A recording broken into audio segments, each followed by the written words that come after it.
안녕하세요. 오늘 우리가 함께 깊이 파헤쳐 볼 주제, 바로 기독교 신앙의 심장이자 어쩌면 가장 큰 미스테리 중 하나죠. 삼위일체입니다. 네, 안녕하세요. 한 분 하나님 안에 성부, 성자, 성령 이 세 인격적 구별이 있다는 건데 아마 들어는 보셨을 거예요. 그렇죠. 많이들 들어보셨지만 또 제대로 알기는 어려운 주제이기도 하고요. 맞아요. 그래서 오늘은 여러분이 보내주신 자료 개혁파 조직신학 발췌문을 바탕으로요. 이 교리가 수백 년 동안 어떻게 형성되고 발전해 왔는지, 그리고 그 핵심 용어들은 뭔지, 또 이게 결국 오늘 당신의 삶과 신앙에 어떤 의미가 있는지 한번 신나게 파헤쳐 보려고 합니다. 네, 좋습니다. 이 삼위일체라는 게 그냥 머리로만 이해하는 그런 교리가 아니거든요. 교회가 정말 수많은 논쟁과 성찰을 거치면서 어떻게 보면 피와 땀으로 지켜온 신앙 고백이죠. 아, 정말요? 네, 그래서 오늘 여정은 초대교회에서 시작해서요.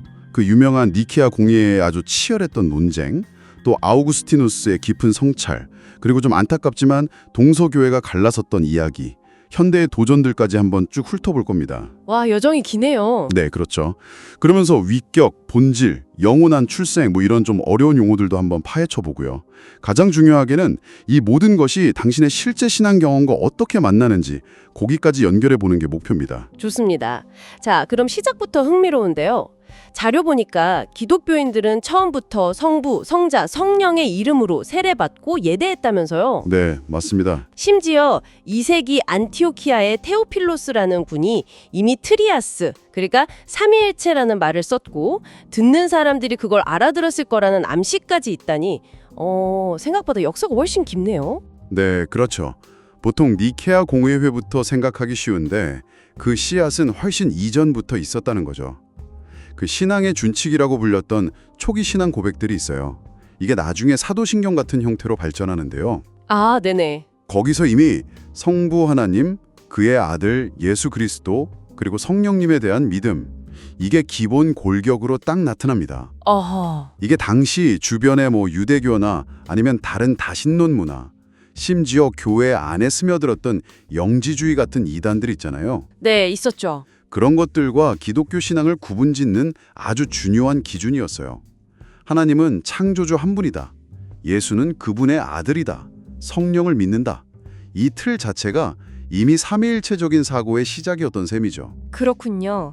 그 틀 자체가 이미 구별점이었다. 네, 그리고 3세기 초에 테르툴리아누스라는 분이 라틴어 페르소나, 즉 위격이라는 말을 써서 이걸 설명하려고 했군요. 맞습니다. 하나의 본질 안에 세 위격이 있다. 이게 그때 성부, 성자, 성령을 그냥 하나님의 다른 모습이나 역할 정도로 생각했던 양태론이라는 주장이 있었나 봐요. 거기에 맞서기 위한 거였고요. 네, 바로 그거예요. 양태로는 한 분 하나님이 때에 따라 다른 가면을 쓰는 것과 같다고 봤거든요. 성부였다가, 성자였다가, 성령이었다가. 아, 테르툴리아누스는 그게 아니라고 본 거죠. 세 분은 명확히 구별된다는 걸 강조했어요. 그러면서도 그 관계를 설명하려고 질서, 오르도라는 개념을 썼는데 이게 상하 관계를 말하는 게 아니고요. 네네. 관계 안에서의 고유한 역할과 순서, 그런 의미였죠. 성부께서 성자를 낳으시고 성령을 보내신다. 이런 식으로요. 비유도 들었다면서요? 뿌리, 나무, 열매 이런 거요. 네, 맞아요. 뿌리나무 열매 또 샘강 시냇물 같은 그런 비유를 들기도 했죠. 물론 그 표현이 아직은 좀 미흡해서 후대에 더 다듬어져야 했지만 어쨌든 삼위일체 논의에 아주 중요한 첫발을 내디딘 인물입니다. 그렇군요. 그런데 이 삼위일체 논의가 정말 확 불붙게 된 건 역시 예수님의 신성 문제 때문이었던 거죠. 네, 결정적이었죠. 아리우스라는 사람이 예수님이 존재하지 않았던 때가 있었다. 다시 말해 예수님은 완전한 하나님은 아니다. 이렇게 주장하면서 교회가 그냥 발칵 뒤집혔다고요. 맞습니다. 이게 보통 문제가 아니었어요. 그래서 결국 AD 325년에 그 유명한 니케아 공의회가 열리게 된 거군요. 바로 그 지점입니다. 니케아 공의회는 기독교 역사에서 정말 결정적인 순간이었어요. 거기서 채택된 신조가 성자에 대해서 이렇게 선언하죠. 하나님에게서 나신 하나님, 빛에게서 나신 빛, 참 하나님에게서 나신 참 하나님으로서 지으심 받지 않고 나셨고 성부와 동일 본질 호모우시온이시다. 와, 동일 본질, 호모오션? 네, 이 호모우시온, 동일 본질, 이게 핵심 키워드입니다. 예수님은 그냥 하나님과 뭐 비슷한 존재 혹은 아주 뛰어난 피조물 이런 게 아니라는 거예요. 네. 성부와 똑같은 완전하고 영원하신 하나님 본질 그 자체다. 이걸 그냥 못 박아버린 거죠. 이야. 근데 생각해보세요. 이 호모오시온이라는 단어 하나를 지키려고 아타나시우스라는 분은 진짜 평생을 싸웠다고 하잖아요. 네, 맞아요. 정말 그랬죠. 자료에서도 그분한테는 이게 그냥 신학 용어 싸움이 아니라 구원 자체가 걸린 문제였다고 엄청 강조하네요. 오직 완전한 하나님만이 우리를 구원할 수 있다. 이 믿음 때문이었다는 거죠. 정확합니다. 아타나시우스에게는 타협할 수 없는 지점이었어요. 성자가 피조물이라면 우리를 구원할 수 없다고 본 거죠. 그래서 성자는 성부의 영원하고 완전한 형상이기 때문에 성부와 본질에서 하나, 즉 호모우시온일 수밖에 없다. 이렇게 본 거예요. 아, 그래서 비슷한 이로 호모이오시온이랑 타협을 안 했군요. 네, 그렇죠. 성부와 그냥 비슷한 본질, 호모이우시온이라고 주장했던 이 아리우스파와 절대 타협하지 않았던 이유죠.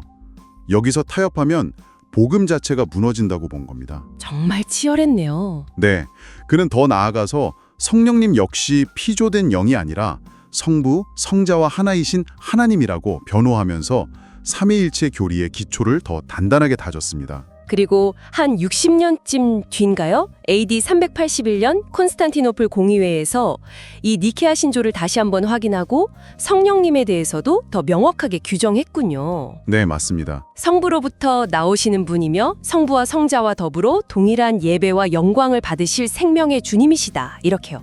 이걸로 이제 삼위일체 교리의 기본적인 골격이 공식적으로 딱 확립된 셈이네요. 네, 그렇게 볼 수 있죠. 큰 틀에서의 정리가 이루어진 겁니다. 하지만 이 교리를 더 깊이 이해하고 또 설명하려는 노력은 계속됐어요. 특히 서방교회에서는 아우구스티누스라는 정말 거대한 인물이 등장하죠. 아, 아우구스티누스 드디어 나왔네요. 그분의 책 삼위일체론 데 트리니타테는 서방 신학에 정말 뭐랄까 절대적인 영향을 미쳤다고 들었어요. 네, 그렇죠. 빼놓을 수 없는 인물입니다. 그분 역시 성경에서 출발해서 그리스도와 성령의 신성을 증명하려고 굉장히 애썼군요. 맞아요. 아우구스티누스는요, 성경을 읽을 때 좀 구별해서 봐야 한다고 했어요. 예를 들어 어떤 구절은 예수님의 신성, 즉 하나님의 형상을 보여주고 또 어떤 구절은 그분의 인성, 종의 모습을 보여주고 네. 또 어떤 구절은 그분이 성부로부터 오셨다는 관계를 보여준다. 이걸 잘 구분해서 읽어야 성경 전체를 제대로 삼위일체적으로 이해할 수 있다고 강조했죠. 이게 아주 중요한 해석의 틀을 제공했어요. 아, 해석의 틀이요? 네. 그리고 또 유명한 게 그 심리학적 유비라는 건데요. 인간 마음에 빗대어서 설명하려는 시도였죠. 심리학적 유비요? 어떤 거죠? 예를 들면 우리 마음 안에 기억, 그리고 이해력, 또 의지, 혹은 사랑 이 세 가지가 있잖아요. 이게 셋이지만 결국 하나로 작용하는 것처럼 이걸 통해 삼위일체를 조금이나마 이해해 보려고 시도했던 거죠. 성령님을 성부와 성자 사이의 상호적인 사랑으로 묘사하기도 했고요. 와, 흥미롭네요. 물론 아우구스티누스 자신도 이런 비유는 완벽하지 않다. 너무 의존하면 안 된다. 이렇게 분명히 경고했습니다. 어디까지나 이해를 돕기 위한 도구일 뿐이라는 거죠. 그의 핵심 주장을 딱 요약하면 이거군요. 성부, 성자, 성령은 똑같은 신적 본질을 가지셔서 동등하시다.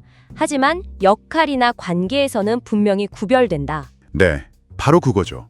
그래서 십자가에 달리신 분은 성자이지 삼위일체 전체가 아니고 오순절에 오신 분은 성령이지 삼위일체 전체가 아니며 예수님 세례 때 이는 내 사랑하는 아들이다 이렇게 하늘에서 말씀하신 분은 성부이지 삼위일체 전체가 아니다.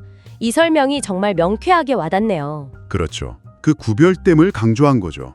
그는 위격, 펄소나라는 말이 성경에 직접 나오지는 않지만 이 구별됨을 표현하기 위해서 꼭 필요하다고 봤어요. 네. 특히 아버지와 아들 같은 명칭은 어떤 본질을 말하는 게 아니라 관계를 나타낸다는 점을 아주 강조했죠.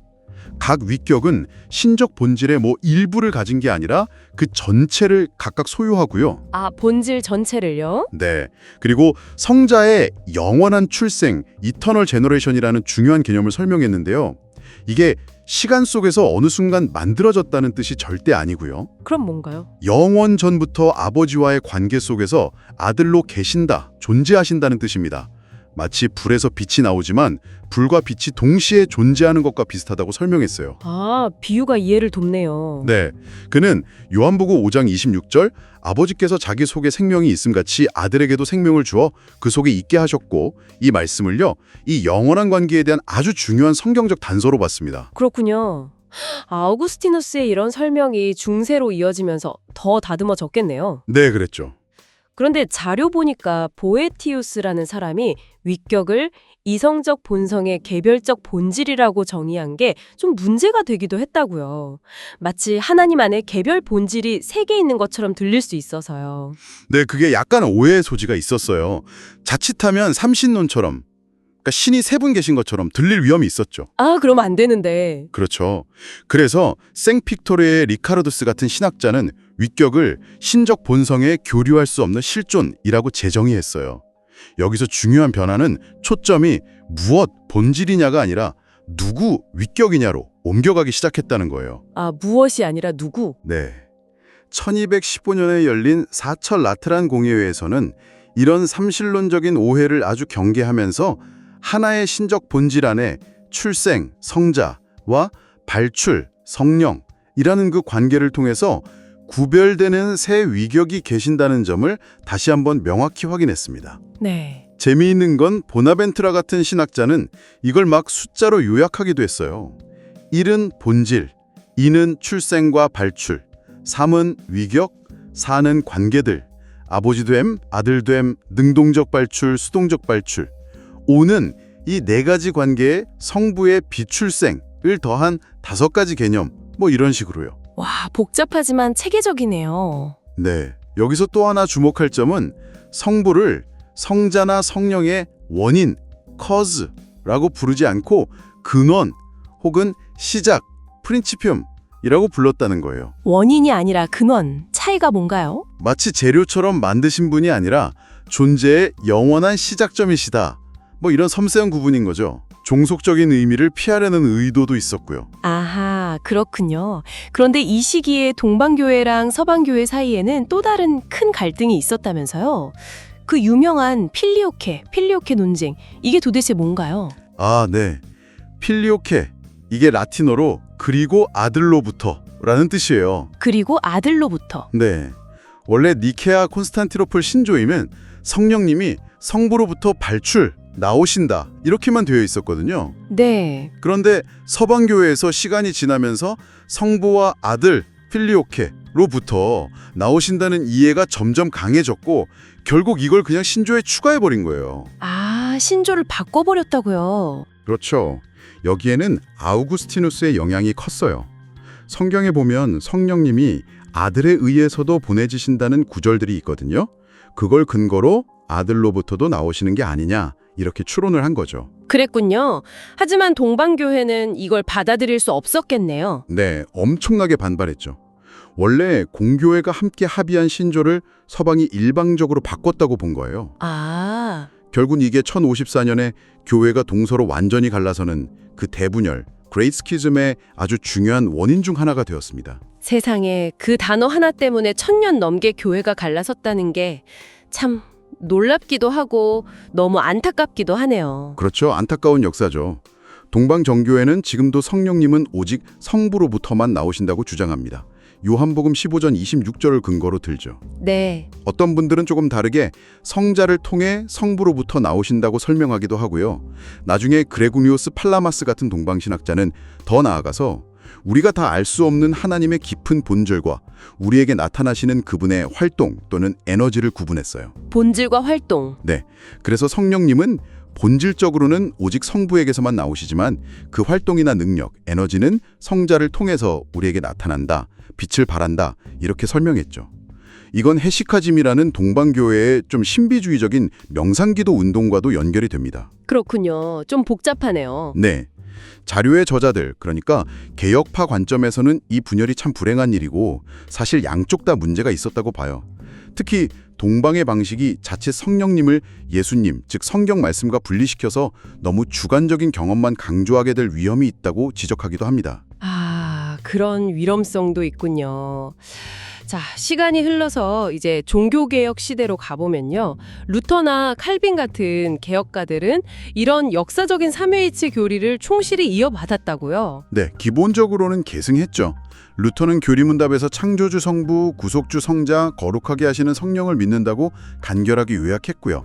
칼빈은 특히 교부들, 그중에서도 아우구스티누스의 가르침을 성경에 근거해서 다시 한번 잘 정리하려고 노력했어요.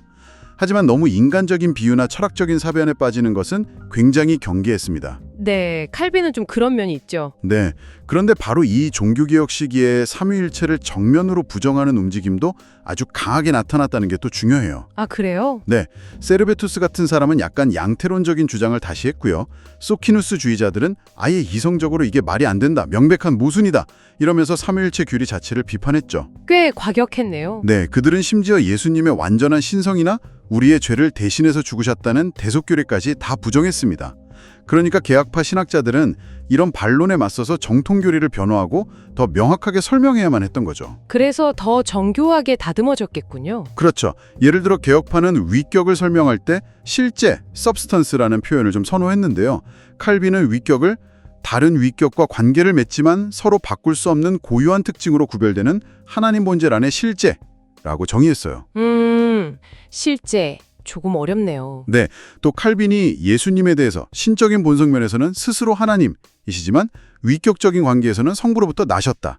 이렇게 설명한 것도 아주 중요한 지점입니다. 아, 스스로 하나님이시면서 동시에 나셨다. 네, 신성과 위격 관계를 구분해서 설명한 거죠.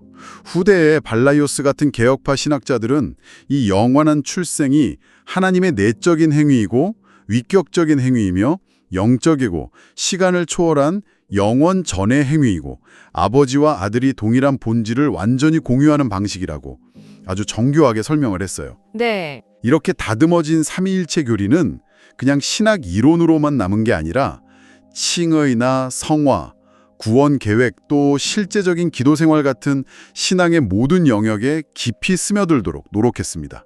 예를 들어 하이델베르크 요리문답 첫 질문과 답 잘 아시죠? 네, 알죠. 살아서나 죽어서나 당신의 유일한 위로는 무엇입니까? 네, 그 답에 보면 나의 신실한 구주 예수 그리스도께 속했다는 것입니다.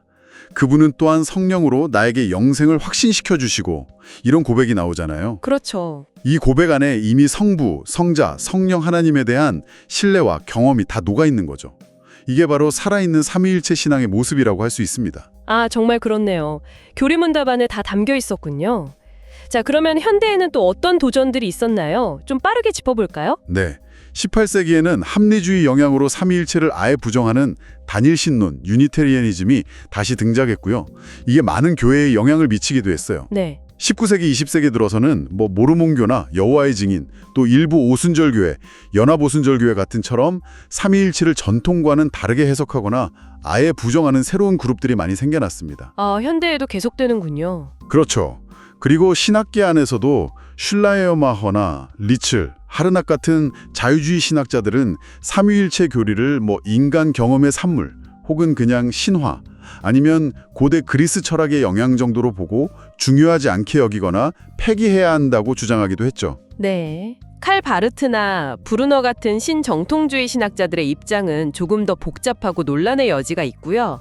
현대 카톨릭 신학자인 칼 라너의 익명적 그리스도인론 같은 개념이나 개신교 신학자 유르겐 몰트만의 사회적 삼위일체론 같은 새로운 시도들도 전통적인 관점에서는 좀 벗어난다는 비판을 받기도 합니다. 페미니즘 신학 이야기도 있던데요. 네. 일부 페미니즘 신학에서는 전통적인 성부, 성자 용어 대신에 좀 더 성중립적인 용어나 아니면 어머니 하나님, 지혜, 소피아 같은 여성적인 용어로 삼위일체를 재구성하려는 시도도 있고요. 정말 다양한 도전들이 계속 있어 왔네요. 네, 그렇습니다. 자, 여기까지 정말 숨가쁘게 삼위일체 교리의 역사를 따라왔는데요. 이제 진짜 중요한 질문들, 아마 듣고 계신 당신께서도 궁금해하실 만한 질문들을 좀 던져봐야 할 것 같습니다. 네, 좋습니다. 그래서 이 삼위일체 교리, 결국 이거 논리적으로 모순 아닌가요? 아니 1 더하기 1 더하기 1은 3이지 어떻게 1이야? 말이 돼? 이렇게 생각하실 수 있잖아요. 그렇죠. 가장 많이 받는 질문 중 하나죠. 그리고 위격이라는 말은 도대체 정확히 무슨 뜻이죠? 또 영원한 출생이니 발출이니 이런 어려운 개념들은 꼭 알아야 하는 걸까요?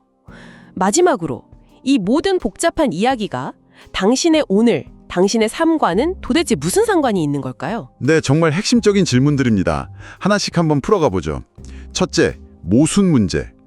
우리가 하나님은 하나이면서 동시에 셋이다, 이렇게 주장하는 게 아니에요. 아, 그런 게 아니군요. 네, 하나의 신적 본질, 그러니까 본질 혹은 본체는 하나인데 그 안에 세 위격, 후, 구별되는 인격적 실제가 세 분 계시다, 이렇게 말하는 거죠. 그러니까 1 더하기 3이라고 말하는 게 아니라서 형식 논리상의 모순은 아닙니다. 아, 하나의 본질, 세 위격. 네, 물론 우리 머리로 이걸 완벽하게 그림 그리듯이 이해할 수는 없죠. 하지만 이해할 수 없다는 게 곧 모순이란 뜻은 아니잖아요. 존 오웬 같은 청교도 신학자는 삼위일체는 우리의 이성을 초월하지만 이성에 반하지는 않는다고 말했어요. 이성을 초월하지만 반하지는 않는다. 네, 이 신비 앞에서 우리는 그저 겸손하게 경배할 뿐인 거죠. 그렇군요. 그럼 위격, 펄슨이라는 말은 좀 더 설명이 필요할 것 같아요. 우리가 보통 생각하는 사람, 인격이랑 같은 건가요? 아니면 다른 건가요? 완벽하게 같다고 할 수는 없지만 중요한 공통점이 있죠. 핵심은 관계성에 있어요.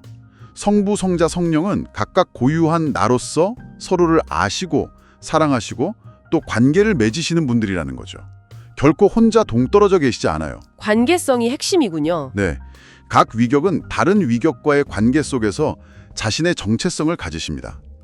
의식의 중심이라는 표현을 쓰기도 하는데 이건 자칫 잘못하면 하나님 안에 세 개의 분리된 마음이나 자아가 있다고 오해하게 만들 수 있어서 좀 조심해야 해요. 네. 더 중요한 건 하나님은 본질적으로 관계적인 분이시고 그래서 하나님은 사랑이시다 라는 요한일서 말씀이 창조 이전, 영원 전부터 이미 진리였다는 사실입니다. 사랑은 관계 없이는 성립할 수 없으니까요. 와, 하나님은 사랑이시다가 영원 전부터 진리였다. 깊은 의미네요. 그렇죠. 그럼 영원한 출생과 성령의 발출은요. 특히 성경 번역에서 독생자라는 말이 논란이 되기도 하잖아요. 이게 꼭 필요한 개념인가요? 네, 이것도 아주 중요한 개념들입니다. 영원한 출생은 성자 예수님이 시간 속에서 어느 시점에 만들어진 존재가 아니라 영원 전부터 성부와의 관계 안에서 아들로서 존재하신다는 것을 표현하는 신학 용어예요. 네. 모노게네스라는 헬라어 단어는 그 용례를 볼 때 독생자 또는 유일하게 나신 아들로 번역하는 것이 문맥상 가장 적절해 보입니다. 이건 우리가 은혜로 하나님의 양자녀가 되는 것과는 차원이 다른 거죠. 예수님만이 본성적으로 하나님의 유일무이하신 아들이심을 강조하는 겁니다. 아, 우리와는 다른 차원의 아들 되심. 그렇죠. 아까 언급했던 요한복음 5장 26절 아버지께서 자기 속에 생명이 있음 같이 아들에게도 생명을 주어 그 속에 있게 하셨고 이 말씀처럼 성부께서 영원히 성자에게 그 신적인 생명, 즉 신적 본질 자체를 온전히 공유하신다는 의미를 담고 있어요. 이 교리가 없으면 예수님의 완전한 신성을 지키면서 동시에 아버지와의 그 독특한 관계 질서를 설명하기가 아주 어려워집니다. 그렇군요. 그럼 성령의 발출은요? 필리오케 논쟁과도 관련이 있고요. 네, 성령의 발출 역시 마찬가지로 성령님이 피조물이 아니라 영원하신 하나님이시라는 것을 보여줍니다. 서방교회 전통 필리오케 포함해서는 성령님이 영원히 성부와 성자로부터 나오신다고 이해하는데요. 이건 성경에서 성령님이 성부와 성자에 의해 보내지시고 또 성부의 영이자 그리스도의 영으로 불리신다는 여러 기록들에 근거합니다. 네. 이 교리는 자칫 성령님을 예수님이나 성경 말씀과 분리해서 좀 주관적인 신비 체험 쪽으로만 생각하려는 경향을 막아주는 아주 중요한 역할을 해요. 성령님은 항상 성부와 성자와 함께 역사하신다는 것을 분명히 하는 거죠. 아, 성령님을 그리스도나 말씀과 분리시키지 않도록 하는 역할, 중요하네요. 네, 그렇습니다. 자, 그럼 드디어 마지막 질문입니다. 그래서 이 모든 것, 이 복잡하고 어려운 것 같은 교리가 당신의 삶과 신앙에 대체 어떤 실제적인 의미가 있습니까? 왜 이게 그렇게 중요할까요? 그 이유는요, 복음 자체가 삼위일체적이기 때문입니다. 우리의 구원을 한번 생각해 보세요. 네. 모든 것은 성부 하나님의 그 놀라운 사랑에서 시작되었죠. 우리를 너무 사랑하셔서 독생자를 주셨잖아요.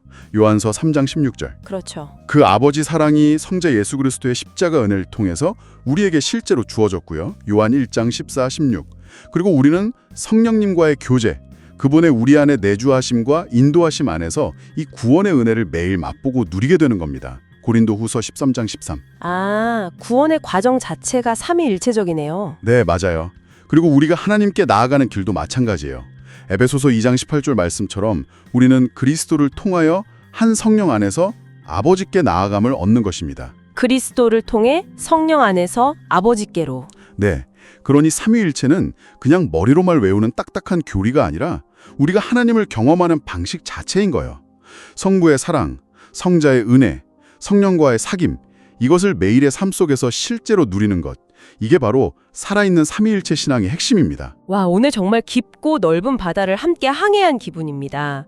초대교회의 어렴풋한 고백에서 시작해서 그 치열했던 니케아 논쟁, 아우구스티누스의 깊은 사색, 또 동서교회의 안타까운 분열과 종교개혁가들의 노력, 그리고 현대 여러 도전들까지 이 삼위일체라는 교리가 어떻게 형성되고 또 지켜져 왔는지 그 긴 여정을 따라가 봤습니다. 네, 긴 시간이었죠. 네, 들으시면서 복잡하고 어렵게 느껴지셨을 수도 있겠지만 결국 이 모든 이야기는 한 분 하나님, 성부와 성자와 성령께서 어떻게 자신을 우리에게 보여주시고 또 우리와 관계 맺기를 원하시는가에 대한 정말 풍성한 초대졌다는 생각이 드네요. 맞습니다. 삼일체 교리는 그냥 오래된 신학책 속에 박제된 유물이 아니라 오늘 바로 당신의 기도와 예배 그리고 삶의 한가운데서 살아 숨쉬어야 할 진리입니다. 네. 그래서 오늘 나는 이 이야기들을 마음에 한번 품고 생각해 보시면 좋겠습니다. 이 삼위일체 하나님과 살아있는 관계를 맺는다는 것이 내 삶에서는 구체적으로 어떤 모습일까? 이렇게요. 아, 좋은 질문이네요. 네. 단순히 지식으로 아는 것을 넘어서서 아버지의 그 변함없는 사랑, 아들의 풍성한 은혜, 그리고 내 안에 와 계신 성령과의 그 친밀한 교제를 내가 매일 어떻게 더 깊이 누릴 수 있을까? 아마 이것이 오늘 우리의 탐구를 통해 당신께서 계속해서 탐험해 보실 가장 흥미롭고 또 중요한 질문이 아닐까 싶습니다.